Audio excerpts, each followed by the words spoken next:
My life is in the cloud. I carry very little with me, but this is really me, Adam at Curry.com, Curry.com, and I'm going to tell you about how I make a living off of something I call value for value. And to explain that, I really have to go back just a little bit and tell you a bit about my history. 30 years of commercial broadcast history, really fancy way of saying I've been a disc jockey all my life, really what I have done. And it started, actually I was born in the United States, born in Arlington Hospital, Washington, D.C. My entire family, my uncles, my grandfather, everyone's either military or intelligence. So we moved to Uganda for 3 years, got out, got kind of weird there, and wound up moving to the Netherlands when I was about 7 years old. So I built my first transmitter when I was 15 years old, and my mom, bless her, she drove me around the block to see how far my signal would reach, and I had a record player, and I just put a record on.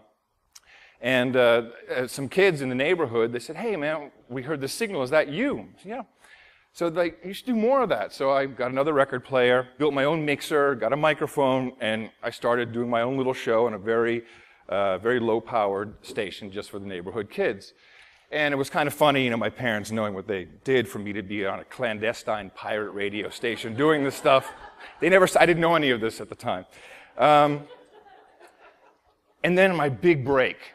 There was a hospital about 5 miles up the road. I was 15 years old. And they had a closed-circuit radio station. And you had to be 16 to be on the air there, and they had an ad. They were looking for engineers and presenters. My parents said, "Okay, you can lie on your application. Go ahead." And I got in. It was really cool. I got a picture here. You can really tell this is when I was about 15, in 1981. Look at the phone. Remember those? And the ashtray. We used to smoke in the studios back then. And there I am, little disc jockey boy. And from there, I met up with other people, did big pirate radio stations in Amsterdam, and I went off to college to study communications. I desperately wanted to be on any college radio station, so I was going to go to America, to university, desperately wanted to be on the air. The only university or college I could find that would allow freshmen on their radio station was Salem College in West Virginia, which was quite intense. And quite a culture shock, me coming from Amsterdam. So I land in West Virginia. Within 2 months, I'm running the radio station. And I'm like, wow, what is going on here? Everyone just wants to drink and smoke weed and drive. I'm like, I'm from Amsterdam, man. I don't need to do all this crap. Did that when I was 13. So I called my mom. I said, "I'm coming home." And this was not done, besides being military and everything, everyone extremely educated, Ivy League. My grandfather put himself through Harvard by tutoring at Harvard. They really put me through the ringer. Finally said, "Look, you can come home, but within 1 month, you're either back in school here in the Netherlands, or you got a job and you're paying rent, or you're out." And I got really lucky, and I started sending out some letters, and literally 3 weeks later, I was hosting a music program on the national television that it still started at 7 o'clock, but one night a week there was an hour, and I was all of a sudden the host because I could speak English fluently, certainly for Dutch standards, and I was interviewing Tina Turner, Grace Jones, the Rolling Stones. It was mind-blowing, and I went from just dork, actually had that hair when I was 19 when I was on the air, to superstar overnight. Crazy. So I'm doing this for a couple of years, and I get a call, and it's a guy from MTV in New York. He says, "Hey, you want to come and work for MTV?" And I knew they were thinking about starting up MTV Europe. I'm like, "Wait a minute, you mean Europe?" He says, No, come to New York. I said, "Let me think." "Yeah, I'll be there." No brainer. So off to New York, and it was phenomenal. I worked there for 7.5 years. Did all kinds of amazing things. A lot of commercial stuff, though. If you have ever had Skittles, if you like Skittles and you're old enough to remember me on MTV, you're eating the Skittles because of me. We sold you a shitload of Skittles. My favorite, Spring Break. Ever remember Spring Break on MTV? Anyone here remember that? The days, that was cool, right? So you think that we actually gave a shit about going to spring break? We wanted to get Budweiser on the network. That's why we did it. We said, where's Budweiser? They're at spring break. Okay, we put together this whole pilot program which showed how we were going to feature Budweiser all throughout the spring break. And that became spring break. So it was always driven by advertising. There were always deals being put together. In order to get Michael Jackson to perform on the Video Music Awards, we had to give him an award, which was a Vanguard Award for him. And then we had a whole weekend where it was, the Michael Jackson King of Pop weekend. There's always something. But, I was on MTV. What did I care? But it was kind of weird. In fact, some of you may be old enough to remember this. Hold on a second. The Video Vanguard Artist of the Decade Award. Now, every year at the MTV Video Music Awards, we honor those artists whose work has left a lasting mark on the world of video. And we're here today to hand out the big one, the MTV Video Vanguard Artist of the Decade Award. And to call a recipient worthy is an understatement of epic proportion. Believe me, this guy really deserves it. Every single time we think we see him at his best, he just goes out and tops himself all over again. I'm talking, of course, about the one and only Michael Jackson. All right, let's talk about this for a second. First of all, what the fuck is up with the hair? What's up with that? This was actually Michael Jackson's studios in Los Angeles, which is kind of funny. But here's the lie in the picture, which I thought was kind of cool. If you look at where my belt is and look where Michael's belt is, and he's standing a little bit behind me, what happened was we started off doing this take, and Michael's like, oh, stop. And he called Bob over. Bob was kind of his guy at the time. Whispers in his ear. Bob goes off, comes back with an apple crate, because Michael wanted to be as tall as I was. So he's actually standing on a crate in this shot. And this is kind of to show you how dishonest really medium is. I was happy to hear Wendell talk about mainstream media, because I think there is quite a difference these days. I've done satellite interviews with Janet Jackson when she really wasn't there. Just sent out some electronic press kit, and we just cut in my questions with her answers. Done all kinds of crazy things. But of course, I'm not a designer. At least I thought I wasn't a designer, which I thought it was weird that I was even asked to come and speak here. But then I looked at the definition, and I'm like, creator, planner, deviser, inventor, originator, maker. Maybe I am. I left MTV in 1993 and founded a company which evolved into a company called Think New Ideas. And we didn't really know what we were doing, but we kind of became one of the first internet advertising agencies. And in order to make money, we were building websites for corporations. So PlanetReebok.com, Continental Airlines, we actually helped with the first online ticket sales. Tampax.com, the website you'll visit more than once a month. I mean, we did all, and that was our branding. And it was actually quite good. You should check it out. It's still, there's a life decision that women make, and there's a reason that website exists. But we did design things. We built Budweiser.com, and that was weird because of my history with Budweiser. So I guess I am kind of a designer. More importantly, turns out I'm kind of an inventor. What happened was, 1999, kind of saw the writing on the wall. Probably you'd be able to do what we were charging companies $100,000 a month for just by creating a PowerPoint and saying export to HTML. We sold the company. When people were saying, you're nuts, you could be $1 billion company, don't do this. I said, well, we can get $450 million for this. We were actually a public company at the time. So we'd all make some money, and now we're going to do this. Oh, you're crazy, you shouldn't do it. Sold the company. 2 months later, .com bubble explodes. So we're like, ooh, that was kind of cool. I go back to Europe. I'm thinking I'm going to retire. And I do exactly what you shouldn't do. I got these millions of dollars, and I'm investing in companies. Failure, big failure. I love the failure speech today. It was great. And then the iPod comes out. I'm like, oh, this thing is pretty cool. Maybe this is it. Maybe we can not just have this for music, but maybe this is where I can broadcast my radio shows. And we come up, I with another fellow, Dave Weiner, we come up with this way to use an extra element, an RSS, kind of technical, to create podcasting. And meeting Michael Jackson was very, very cool. And I met him several times, and he's actually a lovely, lovely guy, and I really miss him. But when I got the call, Steve Jobs wants to meet you, oh, hold on a second. He said, please come to San Diego. I met him. He said, Adam, we're following podcasting, and we'd like to put podcasting in iTunes. Like, yeah. And we didn't patent it. I said, no patents, no trademarks, Steve? No patents, no trademarks. Because we want this to be open. I want people to be able to broadcast online. This is the whole point, is to have it completely open. He said, no, good to his word, by the way. But I just wanted to show you how we introduced podcasting at the All Things D conference, because it's kind of a fun video to watch, and then we'll talk about it. Just if you were to eventually get into selling paid audio stuff, or you could try to sell podcasts, but the whole phenomenon is so great it's free. Okay. And I think what we're going to see is an advertising supported model emerge, just like free radio. Here's another. Adam Curry is one of the guys that invented podcasting, and he has a podcast called The Daily Source. Let me go ahead and subscribe to that, and we can go listen to his latest one.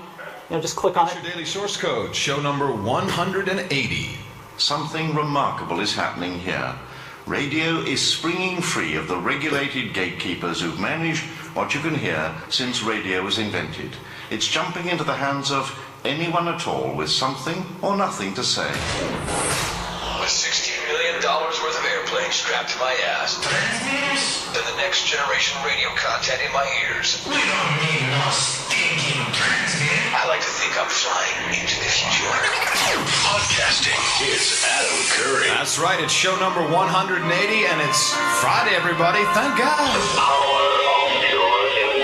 I've actually had to restart the show 3 times. My Mac has been acting up like a motherfucker. I don't know what's going on. I think it's something to do with the file system. Okay.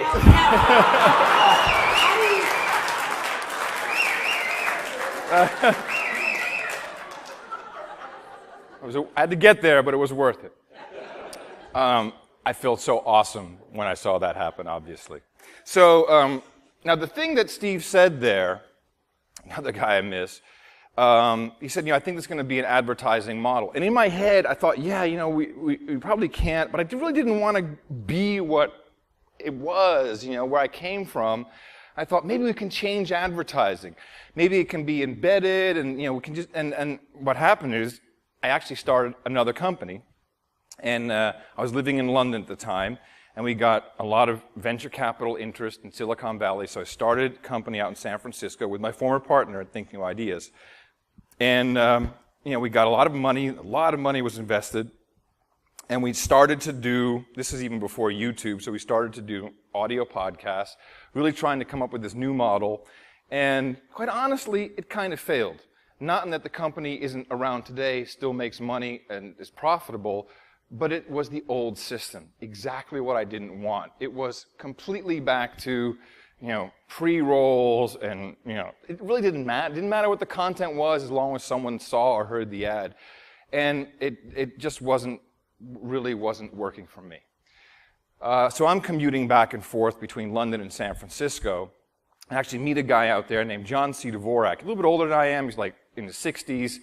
And we actually meet on some show, and he's like, "What's your deal, Curry? You still have money? Are you rich? People don't like you." I'm like, "What?" He said, "I heard you're a dick, too." He actually is a very well-known writer in Silicon Valley. If you've grown up with PC Magazine or Macworld, he's always on the back page, a real curmudgeon. And we got along famously. From that, and so I'd fly back to London, and we'd talk on Skype, once or twice a week, and I'd be comparing what I was reading in the papers in the UK, and he'd tell me what was going on there. And I had time on my hands, particularly if I was commuting every 3 weeks over to San Francisco. And this is around 2007, 2008. And, of course, I'm still kind of Mr. Commercial guy, and I keep reading about the European Constitution. Now we have a couple of Europeans in the audience today, which got voted down by France and the Netherlands. And I grew up in the Netherlands, so I wonder what this Constitution was. And so they got rid of it, and they reintroduced it as the Lisbon Treaty. Anyone know what the Lisbon Treaty is? Okay, very few. It's basically the Constitution of the United States of Europe. And Ireland had to vote on it, and they voted no. And then it was like, redo, we vote again. I was like, something's weird. So, of course, the internet, fast enough now at this point, and I got time, and I start reading the Lisbon Treaty, which was being sold to all these countries in Europe as, this is great, we're all going to have the same money, the euro. But when I read it, I'm like, this is crazy. They're going to create a parliament with 700 members who can't actually introduce laws. They can only debate. But they're going to have this commission which is not elected, and they're the ones that are going to be able to create the laws. And I was like, this sounds like a complete takeover. And I discussed this with John, and we really get into this whole conversation. And we start talking about how the media spins things to keep the slaves nice and happy and silent and just shut up and move along, nothing to see here. And we're doing this once a week, when I'm in London. I say, we should record this. Let's put this out as a podcast. He's like, great idea.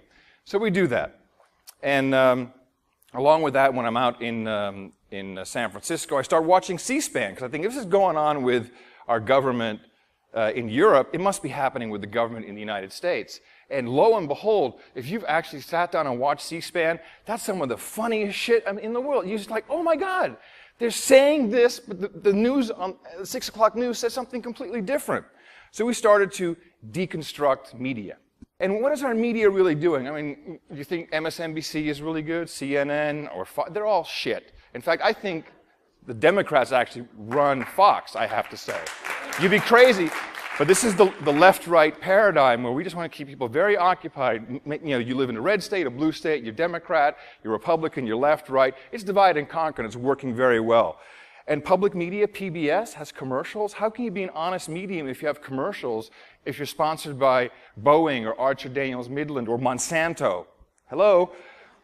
Vivian Schiller, just before she left NPR, and this is just a piece of audio, was at a luncheon, and she was asked a very important question about their funding. And her answer was extremely telling. Okay, moving on to money. How are NPR's corporate underwriting revenues holding up in the recession? And what about foundation grants? Two different stories. Underwriting is down. It's down for everybody. I mean, this is the area that is most down for us. Is in sponsorship, underwriting, advertising. Call it whatever you want. What? Okay. Advertising? Call it whatever you want? No, I thought you're not advertising. I thought it was corporate underwriting. She literally says, call it whatever you want, it's advertising. Therefore, inherently, you cannot trust this. To move quickly through what happened with this No Agenda podcast. It took off like a rocket. One of our producers, as we call them, and I'll explain what that means in a minute, listened to me always harping 3 years ago about drones. I'm like, this is bad. These drones, you're going to see these things are going to be flying above our cities, they're going to be everywhere, and of course now we know that that is true. And so he went out on the streets of New York City. You may have heard about this, and these are real signs that he hung up, but check this one out, local statutes enforced by drone. He made these signs and started hanging them up, and he was just in the news again with these. Now these are really good what he did in New York. These were taken down by New York City police just earlier in the week. He actually put those into the bus stop signs. Bloomberg's there watching you with the cameras and the drone. There's a little bomb being dropped on you from the drone. So we're clearly influential in doing something that is catching on with people. Because it became a lot of work, we started to solicit donations.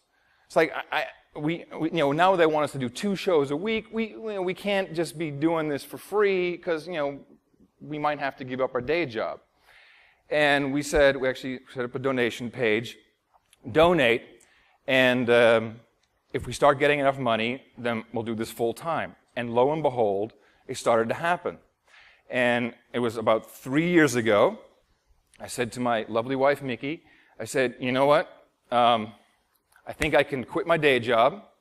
That'll mean that I don't get that big salary anymore, that nice check, but I think that we can probably start living off of what the donations are, which we call our value for value model. So we started asking people, what do you spend on entertainment? What's a night out at the movies? With some popcorn, 2 people, $40. Said, instead of going to the movies, send that to us. And they did. And then we said, we're just like Hollywood, except, unlike the douchebags there, we're actually going to, support you when you're an executive producer. And what does the executive producer do? They pay for the show. And, you might get to hang out with the actresses. In our case, we don't get that. But we'll give you a real credit. We'll give you an executive producer credit if you give us over $300 for one episode. Over $200, then that will be an associate executive producer. And this is how we started building it up. And we give those credits in the show. We have a whole donation segment. And if your total donations are $1,000 or more, you become a knight, because why should that woman in England be the only one who can do that? A knight of the No Agenda Roundtable. And we actually will give you a ring, which is a signet ring, and you get the little sealing wax to go with it. And really, this is now, we're about to celebrate our 5th year. And it's sometimes scary, because if you don't do a good job, then donations are down. If donations are good, you know you're on the right track. We work very, very hard. It's 2 shows a week. Each show is about 2.5 hours. But we're selling nothing. We can say anything we want. We can offend anybody. Is completely impossible in mainstream media. And it is something that we identified as a very important trend. That people who want products and services are starting to produce these themselves. And this is what I want to leave you designers with, if you're interested. There are initiatives on the internet now that take this exact same model where people are funding what they want. So this is Indiegogo. I just picked one at random. If you look at literally the title here, Let's Make a Record Together. $11,000 for a goal of $10,000. So this money will not, you know how these things work. This money will now go to the project. This album will be made. The one that blew me away, a reinvention of the light bulb. I saw this just the other day. This guy says, I want to make a LED light bulb that can change colors. I want to be able to be done through a smartphone. We can reinvent the light bulb, and I need $100,000 to do it. $1 million already. This is going to happen. And this is what the people want. People want these products. It's no longer just the ivory tower that says, oh, we're going to design something and people will like it. It's no longer the broadcast organization that says, we're going to make this and people will like it and we'll fund it through advertising. I just got this because now we're getting very close to what a smartphone will be. And I predict that your next iPhone will not come from Apple, because we all know where the iPhone comes from. China. From Foxconn. You can take your millions of dollars and call up Foxconn and say, here's the design, we want it made this way, and it will happen. And maybe,